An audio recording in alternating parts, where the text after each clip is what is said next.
আসসালামু আলাইকুম। আজকে আমরা শুরু করবো যে ত্রিকোণমিতিক অনুপাত এসএসসি আপনার জেনারেল ম্যাথ 9.1। তো 9.1 শুরু করার আগে আমাদের কতগুলো বেসিক বিষয় জানতে হবে। সেগুলো হচ্ছে যে সূত্রগুলো কেমনি বিল্ড আপ করা, ঠিক না? তাহলে সূত্রগুলো কেমনি বিল্ড আপ করা আমরা খেয়াল করি। প্রথমে আমরা একটা ত্রিভুজ সম্পর্কে জানি, ত্রিভুজ। তাহলে এই ত্রিভুজ সম্পর্কে জানতে গেলে দেখেন, ত্রিভুজ সম্পর্কে জানতে গেলে আপনার এখানে তিনটে বিষয় সবার আগে জানা দরকার। যে আমার কোণগুলো কেমন লিখবো, খেয়াল করি। আমি যদি এক্স কোণের সাপেক্ষে এবং ওয়াই কোণের সাপেক্ষে চিন্তা করি, তাহলে আমাদের এই ইন্টেলেকচুয়াল যে বিষয়গুলো সেগুলো কিন্তু বিভিন্ন ধরনের বা বিভিন্ন টাইপের হবে। যেমন আমি যে এই কোণটা কত ডিগ্রি দিচ্ছি, এখানে 90 ডিগ্রি, এই কোণটা দিচ্ছি 90 ডিগ্রি, তাহলে সেই সাপেক্ষে আমার কোণটাও দিব, কোণটা আমি চিনতে হবে। দেখি আমরা এই যে এই কোণের সাপেক্ষে যে কোণটা আমরা লিখবো, ঠিক তার বিপরীতে যে কোণটা আছে, ঠিক তার বিপরীতে যে কোণটা আছে, ওই কোণটাকে কি বলা হবে? ওই কোণটাকে বলা হবে আপনার লম্ব, ঠিক আছে? আমরা এই কোণটা বুঝে দিচ্ছি, আমরা এই কোণের সাপেক্ষে চিন্তা করি, তাহলে এটাও কি বলা হবে? লম্ব। আর এইটাকে বলা হবে আপনার অতিভুজ। এদিকেটা কি? ভূমি। এদিকেটা ভূমি বলা হবে। সেইভাবে আপনার যদি অন্য কোনো আরেকটা ত্রিভুজ চিন্তা করেন যেখানে আমরা কোণটা এই কোণে, তাহলে সেক্ষেত্রে আপনার এই কোণের সাপেক্ষে এইটা হবে আপনার লম্ব, এইটা হবে আপনার লম্ব, এবং এইটা হবে আপনার অতিভুজ।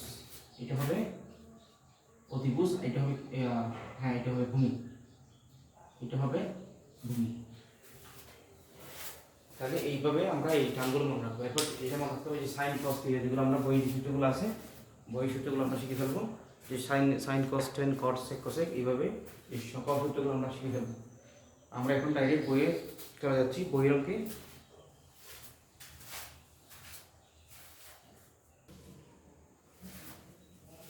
আচ্ছা, আমরা শুরু করি যে 8-এর গ নম্বর অঙ্কটা।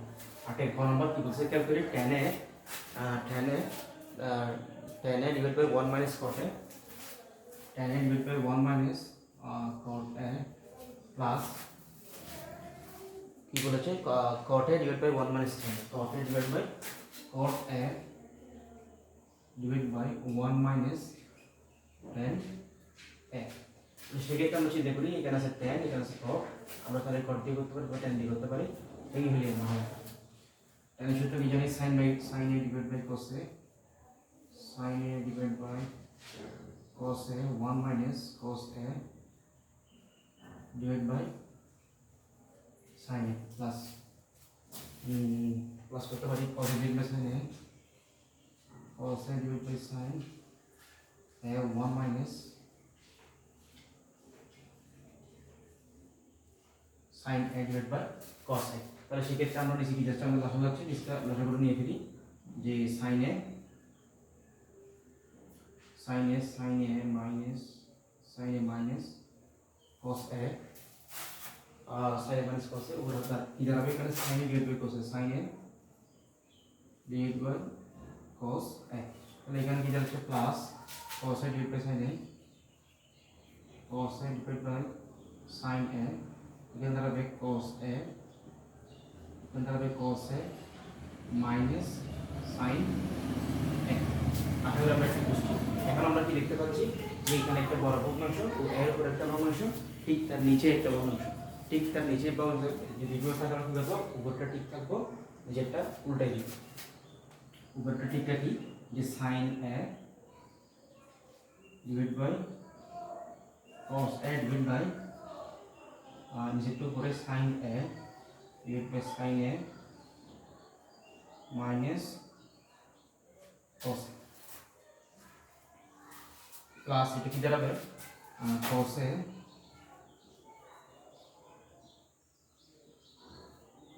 divided by sin a into, এটা আমরা বর্গ লিখি,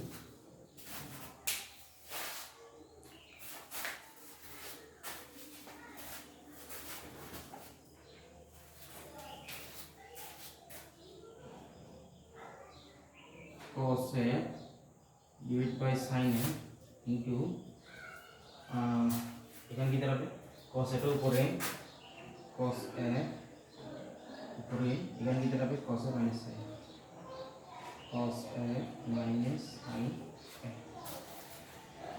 একটু কমাতে হচ্ছে। তাহলে খেয়াল করি এখানে কি দাঁড়াচ্ছে, এখানে আমার খেয়াল করি এখানে আছে cos a, উপরে কি আছে? sin স্কয়ার, উপরে আছে sin স্কয়ার। উপরে আছে sin স্কয়ার a আর নিচে আছে cos a cos a sin a minus cos a ठीक है। तो माঝখানে প্লাস দিলাম, উপরে আছে cos square a divide by cos a minus sin a, এখানে আছে কি আছে sin a, আমরা এখানে লিখি sin এটা আমি এখানে লিখে নিলাম নিচে যেটা আছে। তাহলে আশা করি আমরা একটু বুঝছি। এখন দেখি, এখন দেখেন কি করা যায়। দেখেন আমার এই দিকে ভগ্নাংশ, মাঝখানে প্লাস, এরপরে আর একটা ভগ্নাংশ, তাহলে আমার কি নিতে হবে, এখানে লসাগু নিতে হবে। লসাগু করার জন্য বের করতে হবে দেখুন কিছু। তাহলে ক্যালকুলেট, এখানে আছে sin a minus cos a, এখানে আছে cos a minus sin a, উল্টাটা। অর্থাৎ আপনার cos এর আগে পজিটিভ, এখানে cos এর আগে নেগেটিভ, এখানে sin এর আগে মাইনাস, এখানে sin এর আগে plus.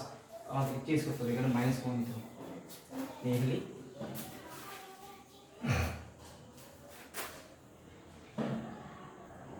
cos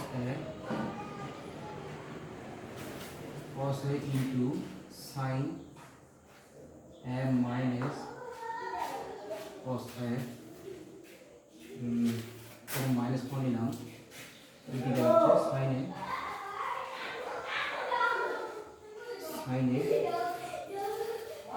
sin a minus sin a minus cos a। আচ্ছা উপরে গিয়েছে sin স্কয়ার a এখানে কি আছে cos স্কয়ার a। তাহলে কালকে আমার এখানে কমন যায় কি, অবশ্যই কমন যায়। এখানে মিলগুলো পাবেন, এখানে একটা মিল আছে, এখানে মিল আছে। আমরা কি জানি মিলগুলো পাবেন একটা কমন একবার কমন, আর বাকিগুলো পাঠিয়ে লিখে দিই। sin a omega cos a sin a into sin a minus cos a। আচ্ছা তাহলে এখানে খেয়াল করি কি কমন যায়, sin square a minus cos square a না, sin square a minus cos square a, এই তো না, এই কমন যাবে খেয়াল করি, এই কমন এখানে মাঝখানে মাইনাস, আমরা কি জানি মাঝখানে প্লাস অথবা মাইনাস থাকবে, ডিভাইসে দুইটা কি থাকে ভগ্নাংশ থাকলেই আমরা কি কমন নিই, লসাগু কমন নিই। তাহলে লসাগু কমন নিলে খেয়াল করি এই জায়গায় আমার কি আছে, আপনার মিলগুলো বাদ যাবে। যে আমরা যদি লসাগুকে ভাগ দ্বারা ভাগ করি, মিলগুলো বাদ যাবে, sin a minus cos a বাদ যাবে, আর কি বাদ যাবে, cos a বাদ যাবে। তাহলে sin a এবং উপরে sin স্কয়ার গুণ করলে কি হয়ে যাবে, sin কিউব a, এখানে কি হয়ে যাবে cos cube a, sin cube a minus cos cube a, cos cube a। আচ্ছা এরপর শুরু দেখে a কিউব মাইনাস b কিউবের সূত্র, এটা সূত্র a কিউব মাইনাস b কিউবের সূত্র। a কিউব মাইনাস b কিউবের সূত্রটা কি আছে আমাদের, a cube minus b cube maybe a minus b into